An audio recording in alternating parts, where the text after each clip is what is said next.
दोस्तों, आज मैं आपको एक ऐसी सच्ची दास्तान सुनाने जा रहा हूं जिसे सुनकर आपके रोंगटे खड़े हो जाएंगे। यह किस्सा है 20 साल की ज़ैनब का, जो एक शाम अपने घर के लिए गोश्त लेकर कब्रिस्तान वाले रास्ते से गुजर रही थी। लेकिन उस शाम उसके साथ जो हुआ, उसने उसकी जिंदगी को हमेशा के लिए बदल कर रख दिया। क्या आप यकीन करेंगे कि एक मासूम लड़की चंद लम्हों में इंसान से जानवर में तब्दील हो सकती है? कौन सी ऐसी गलती थी, कौन सा ऐसा गुनाह था जिसकी सजा उसे इस खौफनाक तरीके से मिली? क्या वाकई कब्रिस्तान में कोई ताकतें मौजूद हैं जो इंसान को अपनी गिरफ्त में ले सकती हैं? तो चलिए जानते हैं इस खौफनाक हकीकत को। लेकिन उससे पहले, अगर आपने अभी तक इस वीडियो को लाइक नहीं किया है तो फौरन लाइक कर दीजिए और चैनल को सब्सक्राइब करके बेल आइकन भी दबा दीजिए, क्योंकि आज की कहानी आपको हैरान भी करेगी और सोचने पर भी मजबूर कर देगी। तो चलिए शुरू करते हैं। दोस्तों, यह वाकया ज़ैनब नाम के एक लड़की के साथ पेश आया है। ज़ैनब बताती है कि तकरीबन 7 साल पहले की बात है, जब मेरी उम्र 23 साल की थी और गर्मियों की छुट्टियों में हमारी फूफी हमारे घर पर आ रही थी। मेरी अम्मी को जब उनके आने के बारे में पता चला तो उन्होंने मुझसे कहा कि जल्दी से अपने अब्बू के पास दुकान पर जाओ और उनसे कहो कि गोश्त और फल वगैरह दिलवा दें। अम्मी ने मुझसे कहा कि तुम कब्रिस्तान वाले रास्ते से जल्दी पहुंच जाओगी, और हां, वापसी पर शाम होने लगे तो कब्रिस्तान वाले रास्ते से मत आना। मैंने अम्मी से कहा, आप शाम होने पर कब्रिस्तान वाले रास्ते से मुझे हमेशा रोकती क्यों है? तो अम्मी कहने लगी, अरे बेटा, वहां शैतान वगैरह होते हैं, इसीलिए। खैर, मैं अब्बू के पास दुकान पर जा रही थी तो कब्रिस्तान में थोड़ी देर के लिए रुक गई और यह देखने ने लगी कि आखिर यह शैतान क्या होते हैं जिनके डर से अम्मी मुझे हमेशा ही रोकती हैं। लेकिन उधर तो सुनसान था और मुझे कुछ भी नजर नहीं आया।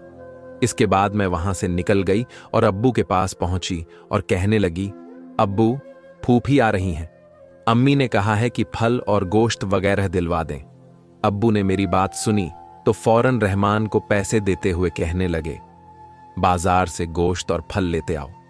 काफी देर बाद रहमान सामान लेकर आया। अब्बू ने मुझे सामान देते हुए कहा, बेटा, कब्रिस्तान वाले रास्ते से वापस मत जाना। तो मैंने अब्बू से पूछा, अब्बू, कब्रिस्तान वाले रास्ते से जाने से क्या होगा? तो अब्बू कहने लगे, बेटा, तुम कहीं डर ना जाओ, इसलिए मैं मना करता हूं। और फिर अब्बू ने मुझसे कहा, ज़ैनब बेटा, जल्दी घर जाओ, नहीं तो तुम्हारी फूफी तुम्हारा इंतजार कर रही होंगी। इसके बाद मैं घर की तरफ चल दी। जब मैं दुकान से चली तो मेरे दिल में ख्याल आया कि आज क्यों ना उस चीज का दीदार कर लिया जाए जिसकी वजह से अम्मी मुझे कब्रिस्तान वाले रास्ते से आने के लिए रोकती हैं। बस फिर क्या था, मैं कब्रिस्तान की तरफ चल दी। कब्रिस्तान वाले रास्ते से घर पहुंचने में 30 से 45 मिनट लगते थे, जबकि दूसरे रास्ते से घर पहुंचने में तकरीबन 1 घंटा लगता था। जब मैं कब्रिस्तान वाले रास्ते पर पहुंची तो एक बार फिर शैतान वगैरह का जायजा लेने के लिए खड़ा हो गई। इधर उधर गौर से देखी तो हर तरफ सुनसान था। मैं जोर से हंसी और घर की तरफ चलने लगी।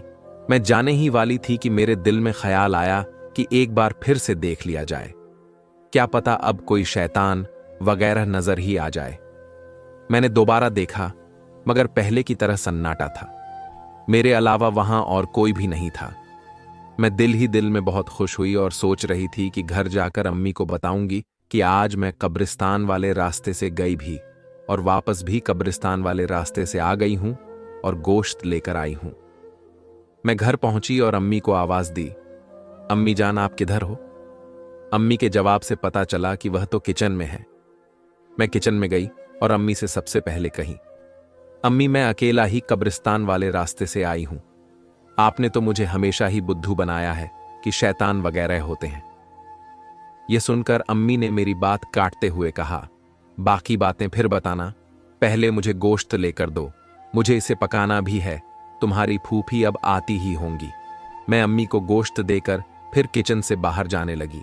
इस दौरान मेरा जिस्म कांपना शुरू हो गया।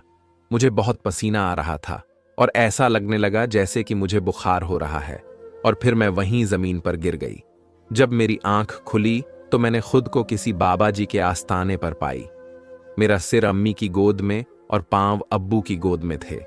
फूफी के हाथ में तस्बीह थी और उनके बच्चे मेरे आसपास खड़े थे। मैं यह सब देखकर बड़ा परेशान हुई और अम्मी से पूछने लगी, अम्मी मुझे क्या हुआ है? अभी मैं अम्मी से बात ही कर रही थी कि इतने में कमरे में अब्बू के दोस्त दाखिल हुए और सबको सलाम करते हुए अब्बू से कहने लगे, भाई अब जैनब का क्या हाल है? अब्बू ने उनसे कहा, बस भाई अभी होश आया है। इतने में एक और शख्स कमरे में आया और कहने लगा, आपके लड़की को होश आया या नहीं? बाबा जी पूछ रहे हैं। वह कह रहे हैं कि अगर होश आ गया है तो लड़की को लेकर हुजरे में आ जाएं। अब्बू और उनके दोस्त ने मुझे सहारे से खड़ा किया और जो बाबा मेरा इलाज कर रहे थे उनके सामने ले जाकर बिठा दिया। यह सब सूरत हाल देखकर मैं बड़ा परेशान हुई। ताबीज वाले बाबा ने अपनी लाल जलाली आंखों के साथ मुस्कुराकर पूछा, क्या आज के बाद भी तुम कोई ऐसी हरकत करोगे? मैं उनका सवाल सुनकर और भी परेशान हो गया कि आखिर यह मुझसे ऐसा सवाल क्यों कर रहे हैं। मैंने आखिर ऐसे कौन सी गलती कर दी है? मैं तो खामोश रहा, लेकिन अब्बू ने जवाब दे दिया, बाबा साईं अब तो सवाल ही पैदा नहीं होता। इसके बाद बाबा साईं ने अम्मी से कहा, ताबीज का नागा मत करना, अब आप लोग जाएं और कोई भी वजीफा शुरू करने से पहले बिस्मिल्लाह का कड़ा अपने सीधे हाथ में जरूर डाल लेना जो मैं आपको दे रहा हूं। अब्बू ने बाबा साईं से पूछा, बाबा क्या कोई वजीफा मुझे भी करना है? तो इस पर बाबा साईं मुस्कुराकर कहने लगे, अगर तुम वजीफा मत ही करो तो अच्छी बात है। फिर बाबा साईं ने कहा, अब तुम लोग अपने घर जा सकते हो। जब हम लोग घर पहुंचे तो मैंने अम्मी से कहा, अम्मी यह सब क्या चल रहा है? यह सब क्या हो रहा है? अम्मी ने मेरे सवाल पर मुझसे कहा, जैनब बेटा तुम्हें कुछ भी याद नहीं कि उस दिन क्या हुआ था? मैंने कहा, अम्मी आप किस दिन की बात कर रही हैं? आप ये बाबा जी और बकरे का सदका वगैरह यकीन करें, मुझे कुछ भी याद नहीं आ रहा। तो अम्मी ने कहा, अच्छा जिस दिन तुम्हारी फूफी आई थी उस दिन क्या हुआ था? मैंने कहा, अम्मी फूफी किस दिन आई हैं? अम्मी ने कहा, अरे बेटा आज से 2 दिन पहले तुम्हारी फूफी का फोन आया था कि मैं आ रही हूं, और फिर मैंने तुम्हें तुम्हारे अब्बू के पास दुकान पर भेजा था कि गोश्त और फल ले आओ और वापसी पर कब्रिस्तान वाले रास्ते से मत आना। लेकिन तुमने तो मेरी एक ना मानी और वापस कब्रिस्तान वाले रास्ते से आए। तुम कब्रिस्तान से गोश्त लेकर जब गुजरे तो वहां किसी हवाई चीज का असर हो गया और इसी वजह से तुम डर गई थी। मैंने अम्मी से कहा, अम्मी आप यकीन करें मुझे कुछ भी याद नहीं। तो फूफी ने मेरी बात काट कर कहा, जैनब तुम्हें कुछ भी याद करने की बिल्कुल जरूरत नहीं है।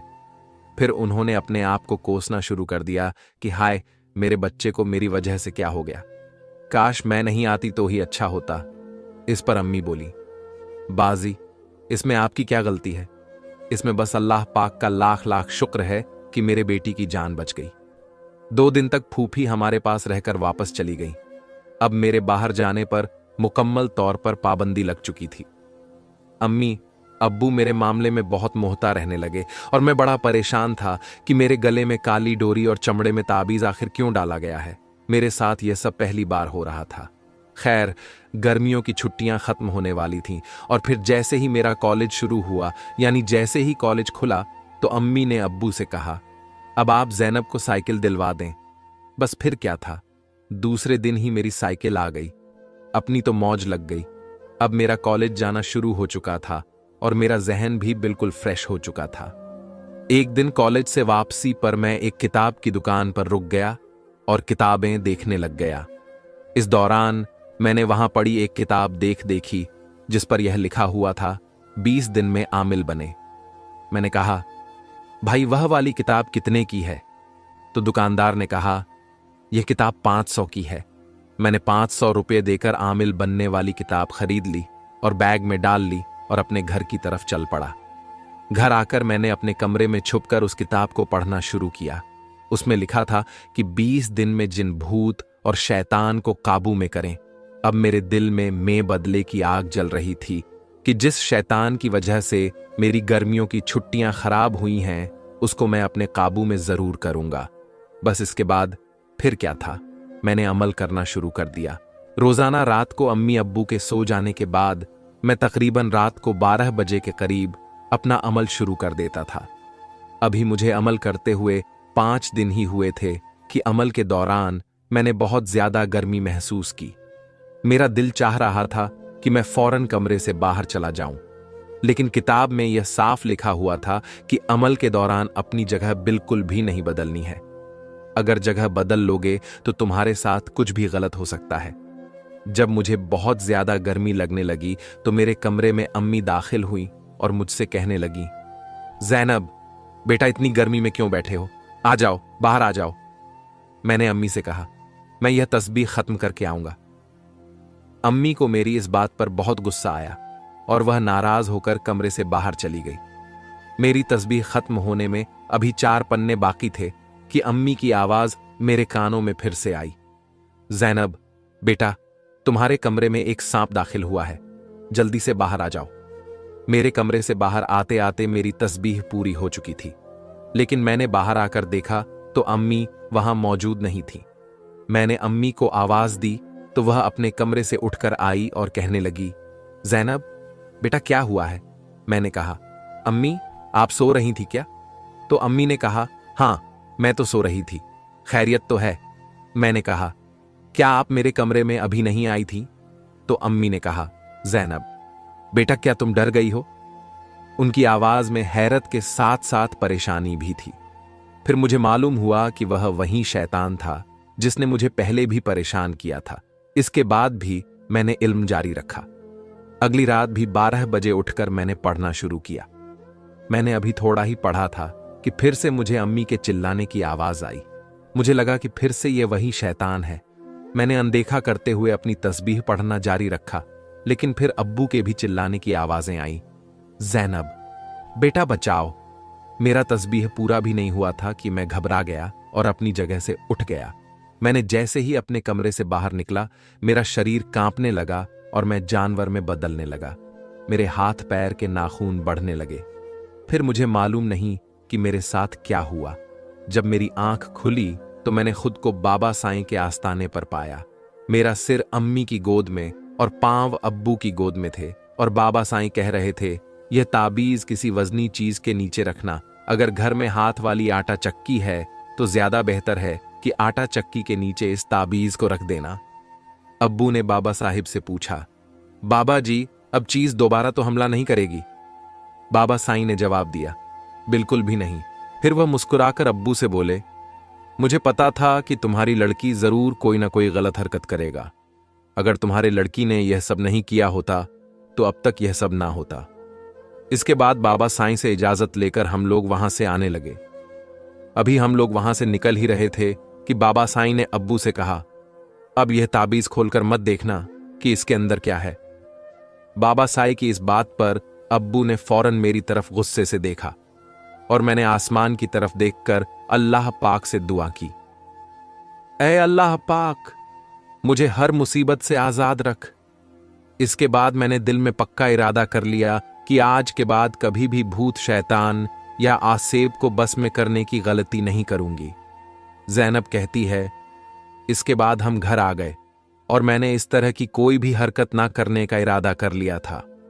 दोस्तों, अगर यह कहानी आपके दिलों को छू लिया हो तो वीडियो लाइक करें, कमेंट करें और अपने दोस्तों के साथ शेयर करें। मिलते हैं एक और नई कहानी के साथ। तब तक के लिए खुदा हाफिज।